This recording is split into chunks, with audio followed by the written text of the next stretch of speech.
Энэ бол хөшүүргийн тэнцвэрийн зүүн тогтлын одоо хэрэглэгдэхүүн байгаа.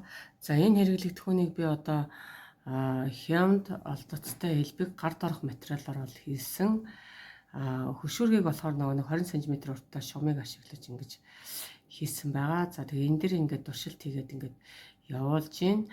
Ачаак болохоор одоо энэ юугаар хийсэн нөгөө үдээсний машинаар. Үдээсээр ингээд зүсэн. За ингээд нэг ийм хэрэглэгдэхүүн хийсэн байгаа. Энд юу вэ? За тэгээд энэ хөшүүргийн баруун өрөөний 8 дахь нэгжинд бол 2 ачаа, хөшүүргийн зүүн мөрний 4 нэгжид бол 3 ачаа зүгээд энэ бол тэнцэж байна. Өөрөөр хэлбэл ингээд их мөрөнд бага ачаа, бага мөрөнд их ачаа байна гэсэн тэр хөшүүргийн тэр зүй тогтлоор бол энэ бол хийгдсэн байгаа. За одоо энэ байна. Энэ шугамар хийсэн учраас бол энэ хөшүүргийг шугамар хийсэн учраас ачаа бол хөнгөн байх ёстой.